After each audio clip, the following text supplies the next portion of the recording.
Have you ever felt that something essential about life has been hidden from you? That the rituals, ceremonies, and stories passed down for centuries might be pointing to something far more intimate, something not out there in temples or books, but pulsing quietly inside your own body? For most of human history, people have been told that salvation lies outside themselves, granted by priests, mediated by rituals, or recorded in distant events. But what if the true mystery was never external? What if the kingdom of heaven is not in the clouds, but in your spinal cord? Not promised after death, but available right now through processes your body performs every single month. It sounds radical, maybe even unsettling, but stay with me.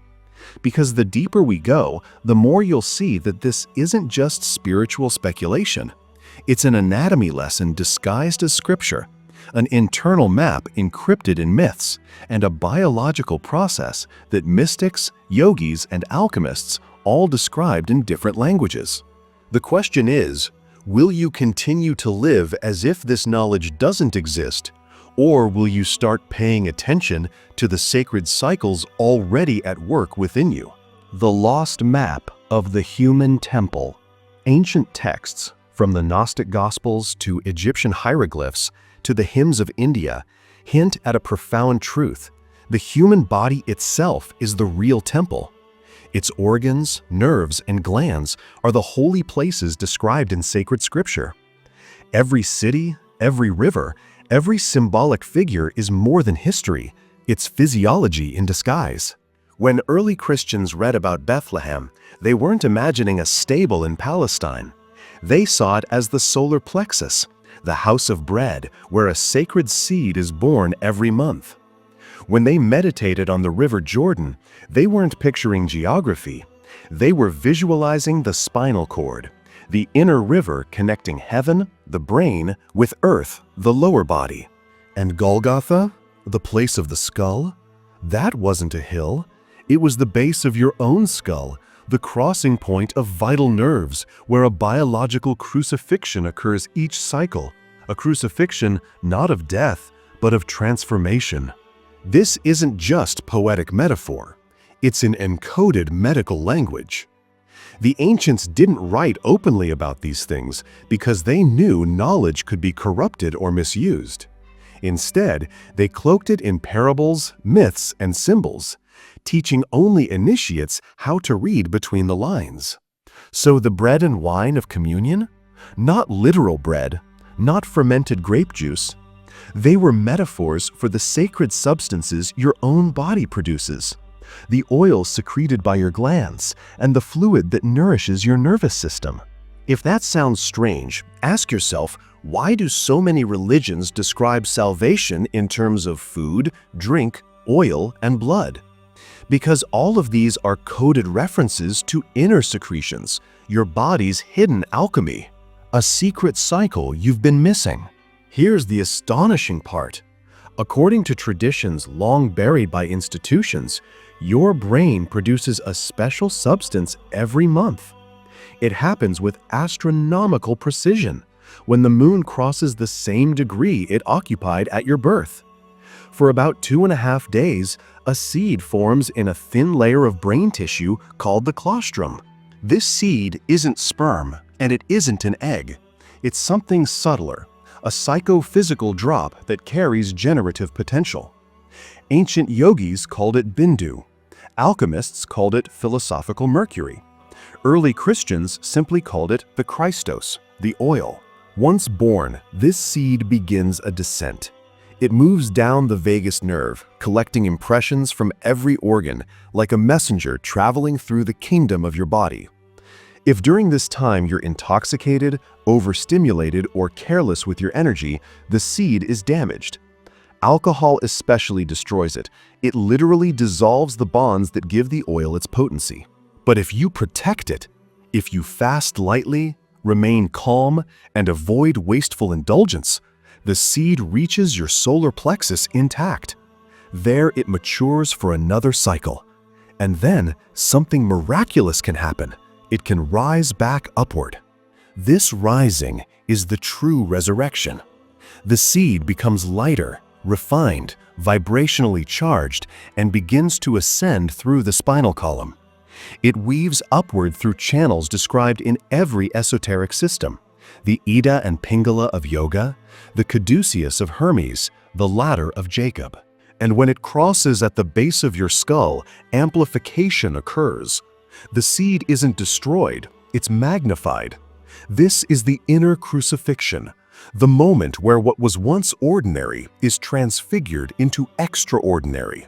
3 days later, it crystallizes in the pineal gland, not metaphorically, literally forming microcrystals that shift perception, activate higher states, and give glimpses of what traditions have always called illumination. That's why so many scriptures insist on the number 3. 3 days in the tomb, 3 days of darkness. The seed remains 3 days at each stage before ascending. It's a biological rhythm, not just a story. Why was this hidden? If this is true, why has no one told you before? Why did entire civilizations kneel before altars, waiting for something that was already within them? History gives us a chilling answer. In the year 325 CE, the Roman Emperor Constantine convened the Council of Nicaea. He was not a saintly man. He murdered his own family, bathed his empire in blood, and feared the consequences of his actions. He needed a religion that could control people, unify the empire, and give him a loophole for his guilt. So symbols were transformed into history. Metaphors became literal stories. The Christ, once known as the oil of the body, became a man nailed to wood. The resurrection, once a monthly cycle, became a singular event. And salvation, once a process you performed through your own inner work, became something you could only receive by belief and obedience. From then on, bread and wine were external. Priests became necessary mediators. And the true temple, the body, was ignored. Why would institutions do this? Because a human being who knows their own power cannot be controlled. Someone who understands that their nervous system is the true tree of life doesn't need priests, kings, or dogmas. They become sovereign. And sovereignty is dangerous to those who thrive on obedience. The emotional weight of forgetting. Pause for a moment and let this sink in. Every single month of your life, your body has been producing the same sacred substance that mystics guarded for centuries. And every month, like almost everyone else, you've wasted it through habits, ignorance, and distractions that society actually promotes. Think about it. How much energy has been poured into alcohol culture, casual indulgence, endless overstimulation, all of which destroy the very oil your brain is trying to preserve? How many of your ancestors lived and died never knowing that the thing they begged for in churches was already circulating in their spinal cord? It's almost unbearable to realize. A silence of 17 centuries has hidden this secret. Billions have prayed outward while the inward process was ignored. And yet, here you are, hearing it again. A practical first step. The question now isn't whether you can rewrite history or undo centuries of distortion. The question is, what will you do with this cycle when it comes again? You don't need to withdraw to a monastery or memorize obscure texts. The first step is awareness. Learn your own lunar timing, the moment each month when the moon passes the degree of your birth. For those 2.5 days, treat your body as a sacred vessel. Avoid alcohol. Rest more than usual. Eat lightly, fruits, vegetables, alkaline foods. Fast a little if you can. Above all, protect your attention. Don't waste yourself in constant stimulation. If you do this even once, you'll notice the difference. You may feel more energy rising from your spine. You may dream vividly. You may sense a quiet fire at the base of your skull. This is not superstition, it's physiology. Your body is preparing the oil. and your choices determine whether it is destroyed or refined. The call to remember. This isn't about rejecting spirituality or denying the sacred. It's about remembering where the sacred truly lives, in the temple of your own flesh and blood. For too long, humanity has been taught to bow outward, to search outward, to give outward. But the time has come to return inward. The oil is born in you. The bread is baked in you. The wine flows in you. The crucifixion occurs in your skull, and the resurrection shines through your pineal light. No priest can do this for you. No ritual can replace your own conscious participation. The choice is yours every single month. So here's the invitation. For the next cycle, do not waste it. Pay attention. Protect the seed. Treat yourself as the temple you truly are. Because if the Christos is born in you each month, the question is not whether salvation exists. The question is, are you cooperating with it or ignoring it? The next part of this journey will take us deeper into how these symbols were deliberately inverted, how science unknowingly confirms them, and how practices across cultures all point to the same hidden truth. But for now, sit with this.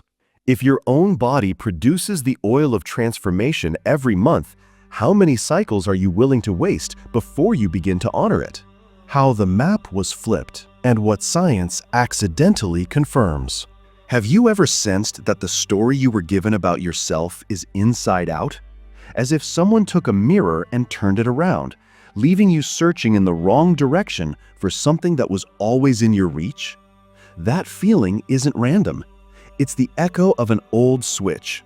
Symbols that once pointed inward were retold as external events, and the body's living rituals were replaced by ceremonies that require an audience.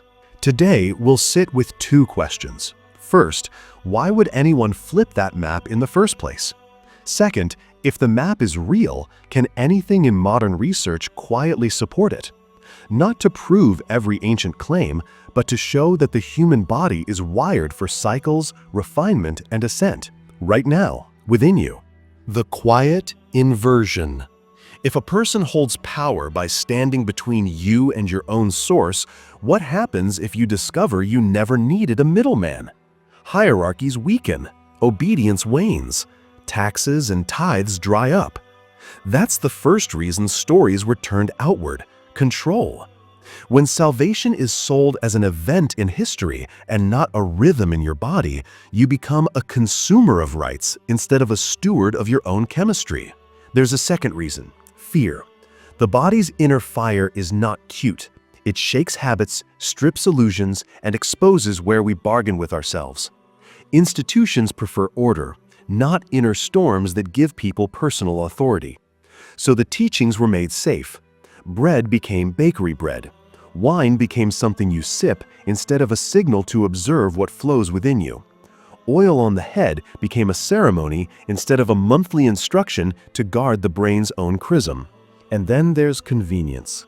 It's easier to attend a service than to keep watch over 2.5 days of monthly discipline. Easier to confess than to change sleep, food, and attention.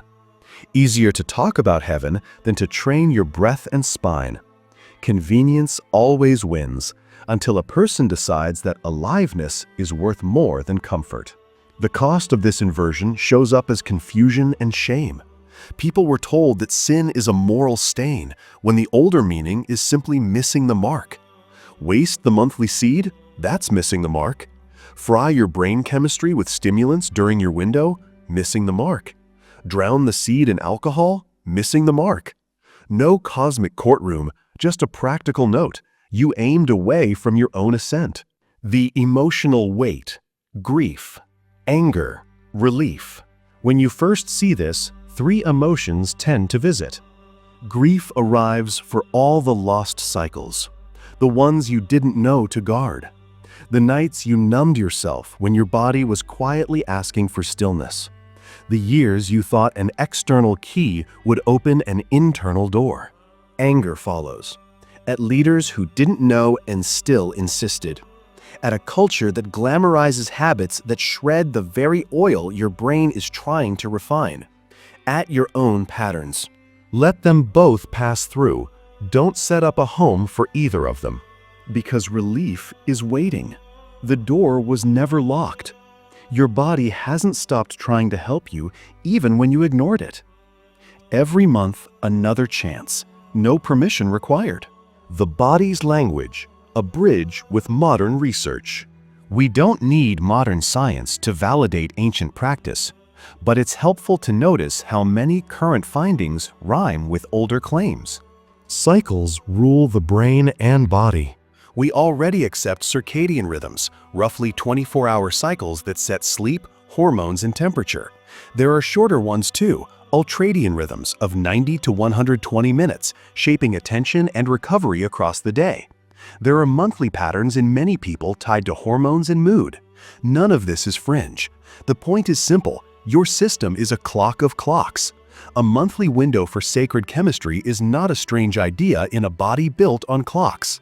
The pineal responds to light and dark. No mystery here. The pineal makes melatonin, and melatonin surges in darkness. Why did so many traditions keep watch at night during special periods? Darkness changes chemistry. Blue light exposure at night suppresses melatonin. Total darkness heightens it. If a sacred oil completes its ascent in the upper brain, a dark, quiet environment is a friendly partner. The nervous system has a detergent cycle. During deep sleep, the brain's lymphatic system clears waste through cerebrospinal fluid. Think of it as a nightly rinse for neurons. If sleep quality falls, that rinse weakens. Older schools told people to sleep deeply during key days. Now we know that sleep literally changes the fluid that bathes the brain. That fluid is the daily bread that feeds the nerves. Breath, vagus, and state. Slow exhale, nasal breathing, and extended out-breath raise vagal tone and calm your body. Chanting, humming, and certain vowel sounds vibrate the laryngeal region and sinuses, nudging the parasympathetic system toward rest and digestion. If older texts said sing praises, they may have been pointing to an acoustic method for steadying the inner river, not just a devotional mood. Attention reshapes wiring. Practice thickens connections. Stillness stabilizes them. Neuroplasticity is not a slogan. It's the brain's basic rule.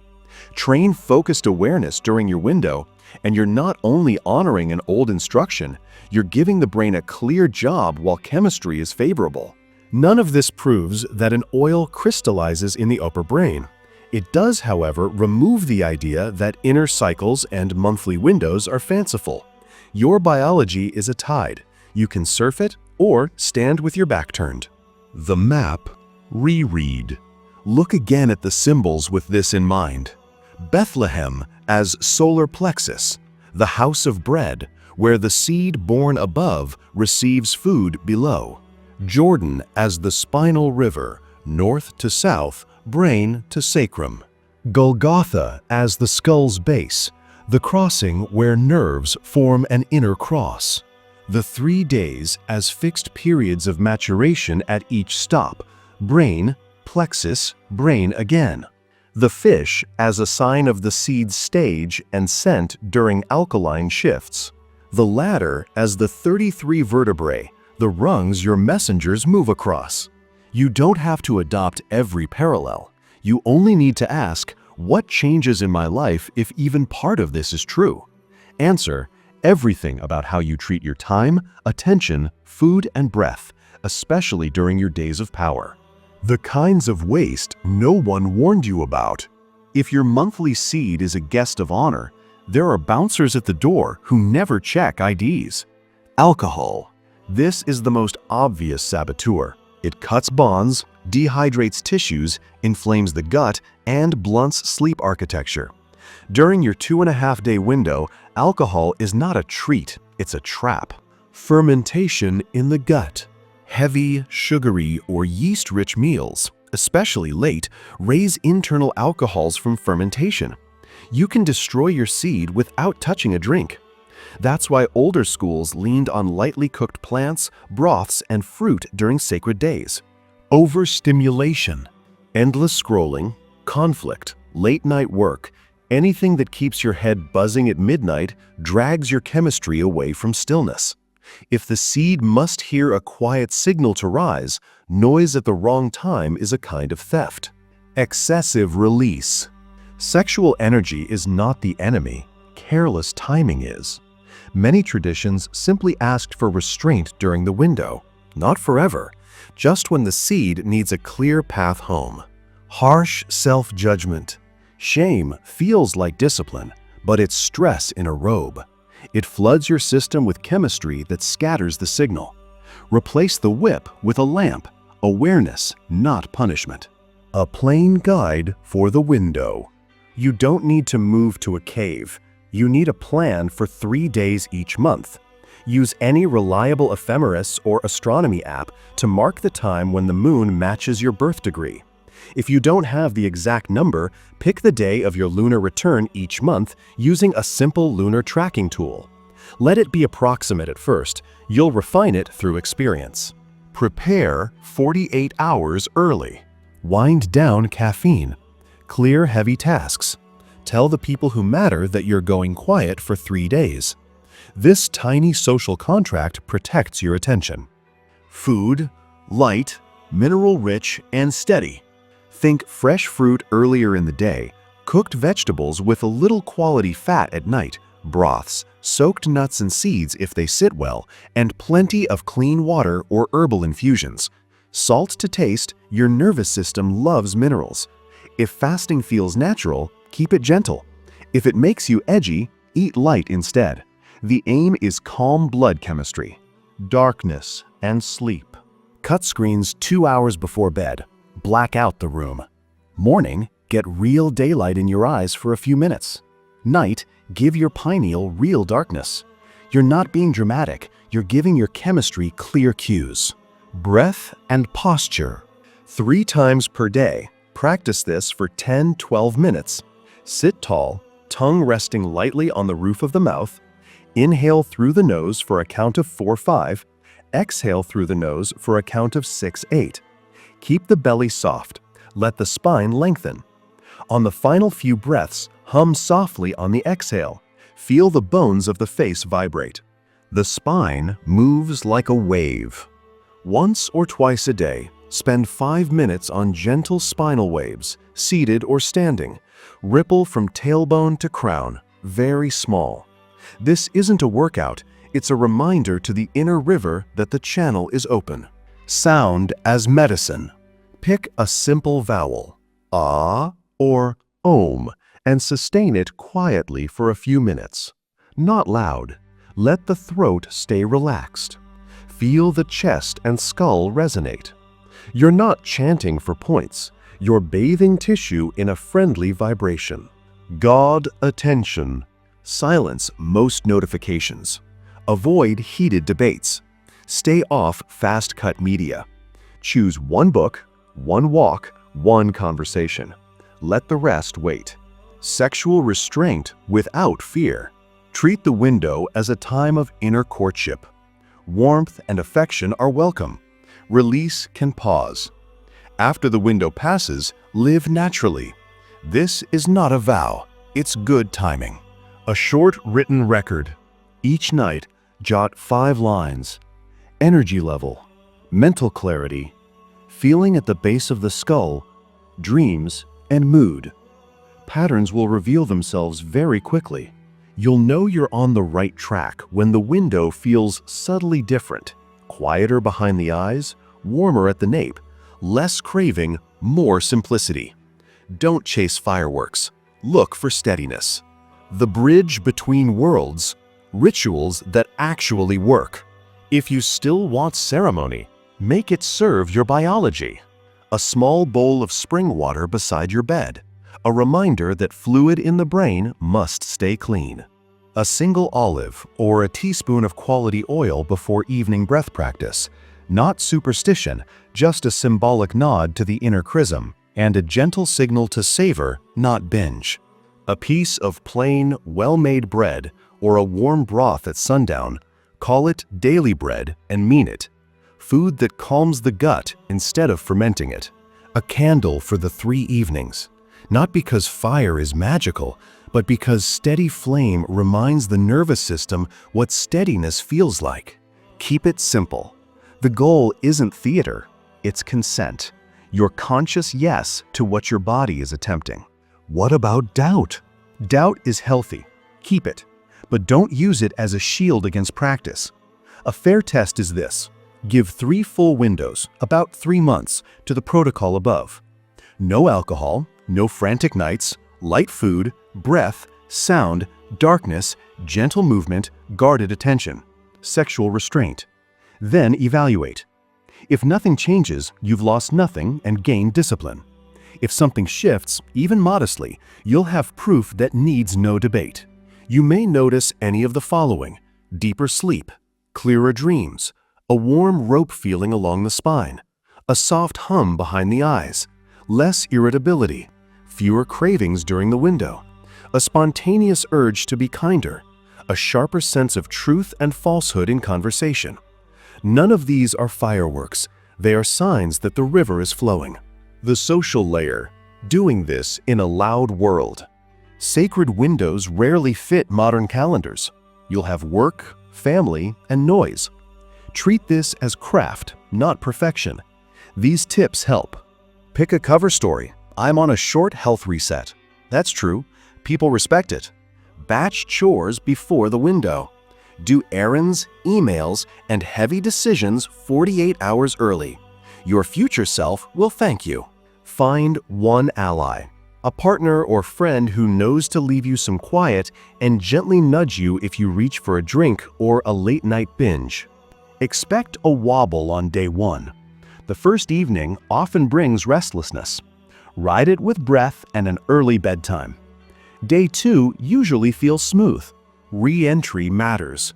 The day after the window, come back slowly. Keep screens low till noon. Eat simple. Let the system settle. You're not trying to be a monk. You're learning to row with the current, not against it. A word on safety and common sense. If you have a medical condition, take medication, or struggle with disordered eating, do not restrict food or change routines without speaking to a trusted health professional. The practices above are gentle, but your context matters. The point of this path is to nourish, not to punish. How science and symbol meet in daily life. Let's tie it together with a simple image, a triangle with 3 sides: chemistry, attention, rhythm. Chemistry means what you eat, drink, and breathe, especially during the window. Attention means where your mind rests and what sounds or words you bathe your tissue in. Rhythm means sleep and timing. Dark at night, light in the morning, restraint during the window. You don't need esoteric language to work this triangle. But if sacred words help you care more, use them. Bread, wine, oil, cross, ladder. These were never meant to trap you in someone else's story. They were carved to remind you what to do with your next breath and your next night's sleep. A practice you can start tonight. Even if your window isn't here yet, begin this evening. Step outside at dusk. Put your phone away. Let your eyes soften on the sky for 2 minutes. Return indoors and lower lights. Eat a simple evening meal, then wash your hands slowly, as if rinsing off the day's noise. Sit upright.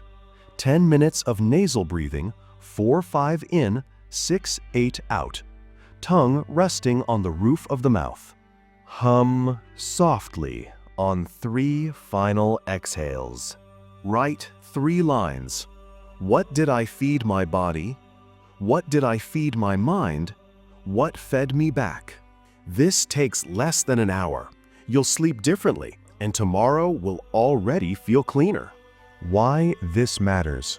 When you treat your body as a temple, you begin to see life differently. Conflict loses its appeal. Junk food looks dull. Gossip tastes flat. Your tone softens. Your attention sharpens. You forget to chase approval because an inner warmth takes its place. People will ask what changed. You won't have a speech. You'll have a rhythm. This is not about superiority. It's about alignment with your own design. When you cooperate with your inner river, you stop begging the outside world to carry you. And strangely, that's when help arrives. Quietly, from all sides. Friendships deepen. Work gains texture. Creativity returns. The world hasn't changed. You have. Or rather, you finally allowed what was always trying to happen. No institution can give you what your body is already making. But you can ruin it in a single evening or guard it with 3 days of gentle care. That is the choice in front of you each month.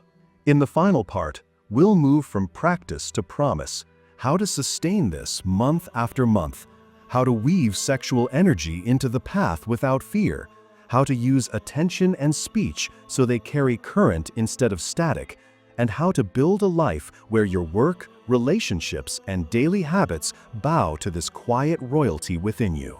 For now, carry this simple question into your next evening.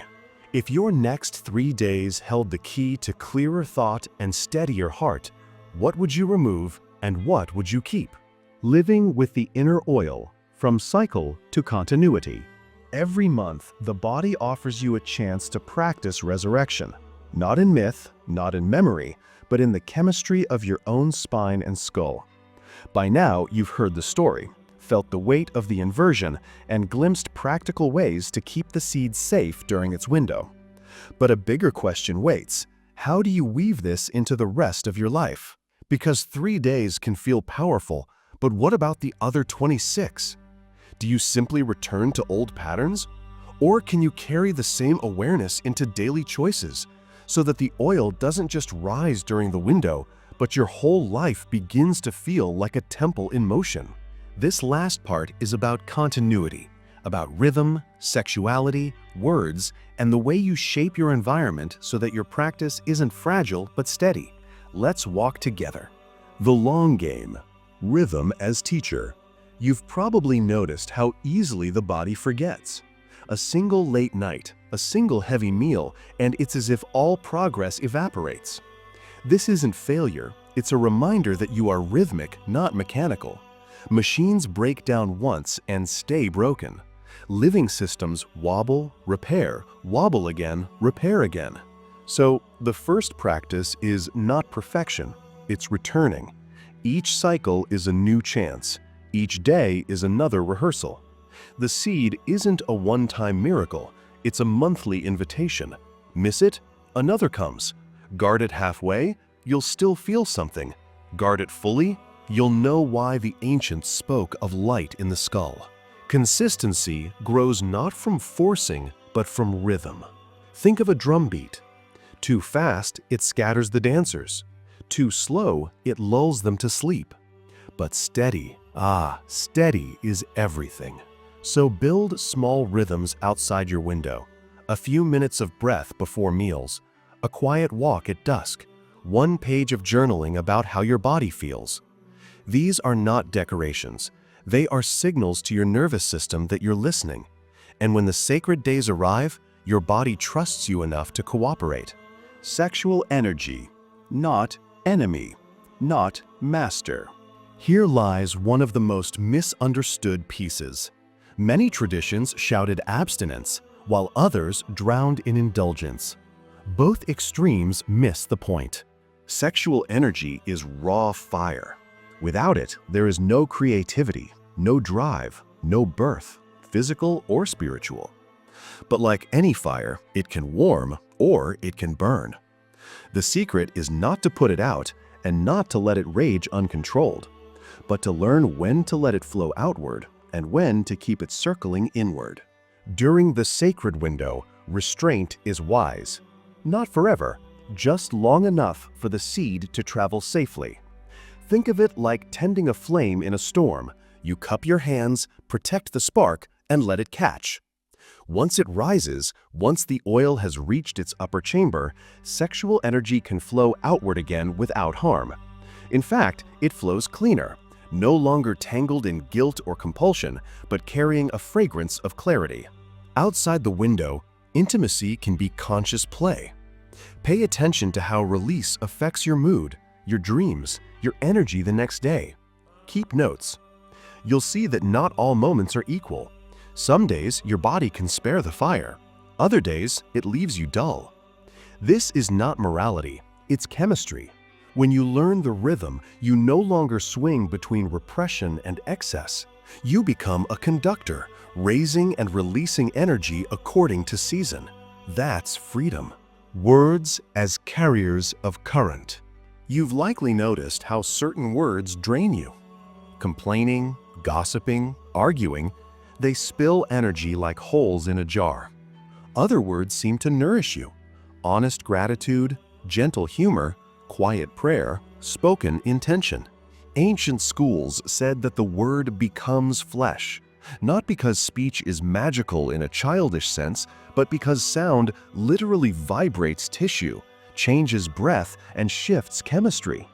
Your laryngeal plexus sits like a gateway in the throat, deciding whether the seed rises smoothly or collides with resistance. During the window, be choosy with speech. Speak less, speak slowly, let your words carry weight. Even outside the window, train yourself to notice. Am I wasting my oil through careless speech? Or am I feeding it with sound that steadies? Try this. Once a day, say one simple sentence aloud that matters to you. Not a mantra forced on you, but your own living sentence. Something like, I am willing to carry this fire. Or, peace lives in my chest. Or, clarity belongs here. Feel the vibration. Notice how it sits in the skull. This is not self-help fluff. It is nervous system training. Building a life that protects the oil. 3 days each month is practice. The rest of your life is context. If your environment constantly destroys your balance, the seed never stands a chance. Look at your daily landscape. Food. Does it nourish or ferment? Move slowly toward whole foods, less sugar, more minerals. Your gut is a refinery, not a landfill. Sleep. Do you protect darkness? Or do you flood your pineal with artificial light until midnight? Invest in blackout curtains before you buy another gadget. Noise. Do you live in constant chatter? Or do you carve out silence? Even 10 minutes a day of no input, no screens, no voices, gives the seed room to breathe. Work. Does it grind your nerves without pause? Find small ways to break the cycle. Stretching, water, breath. The oil can't rise through a collapsed spine. Relationships. Do they drain or nourish? You cannot guard your oil while trapped in endless conflict. Set boundaries. Protect peace. None of these are glamorous. They are scaffolding. Without them, the temple crumbles. With them, the oil has a home. What happens when you stay with it? After 3 months, you may notice dreams brightening, energy steadier, a hum in the nape of your neck. After 6 months, moods balance, focus sharpens, cravings soften. After a year, something deeper, a quiet authority in your chest, a glow in your eyes, a patience that others feel even when you're silent. People might ask if you're in love. In a way, you are, with your own design. This doesn't make you special, it makes you aligned. Billions waste the oil every month. A few tend it. The difference is not talent, not luck, not birth. It is attention. The paradox of sharing. You may feel tempted to shout this from rooftops. Careful, most ears are not ready. For some, hearing that Christos means oil and Golgotha means skull is too destabilizing. They'll laugh, argue, or retreat. Better to embody it quietly. Let your calm be the teaching. Let your words carry current. Let your relationships soften. Let your presence draw questions. Then, if someone truly asks, share. Not as dogma, not as conspiracy, but as invitation. Try watching your body for 3 days each month. See what happens. That is enough. The oil doesn't need marketing. It needs guardians. A final practice, the ladder of breath. Here's a simple daily ritual to bind everything together. It takes less than 20 minutes. Sit tall, eyes half closed. Place your hands lightly over your belly. Inhale for a count of 5, drawing breath from the base upward.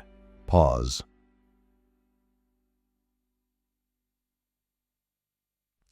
Exhale for a count of 7, feeling breath move back down. With each cycle, visualize climbing one rung of the spine, 33 rungs. If you can't reach that many breaths, continue the next day. At the top, let the breath rest in the space between your eyes. Sit in stillness for a few minutes. Do this daily. During your sacred window, extend it to 30 minutes if possible. Over time, the spine itself feels like a ladder of light, steady, solid, carrying messages upward. Why this matters now. Look at the world. Wars still rage.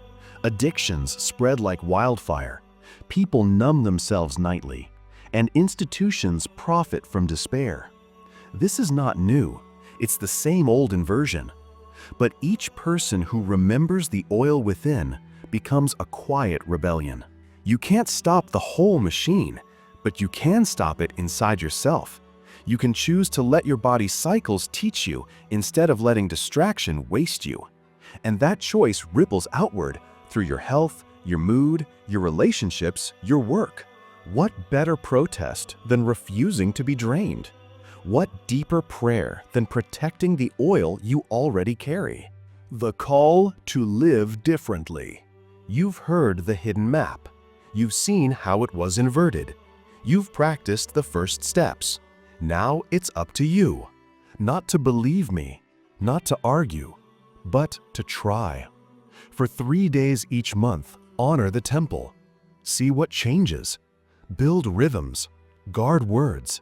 Tend sexuality as fire, not toy. And then watch what grows. Because here's the quiet truth. You don't need anyone to save you. You were never condemned. You were never cut off. You were never empty. The oil has always flowed. The only question is whether you will meet it with care or waste it with noise. The ancients carved this into symbols because they knew most people would forget. You don't have to. The next lunar cycle is already on its way. Another chance, another seed, another cross inside your skull, waiting not to kill you, but to multiply you. So I'll leave you with one final reflection. If you lived each month as if your skull were the true temple and your spinal river the true Jordan, how long before your entire life began to feel like sacred ground?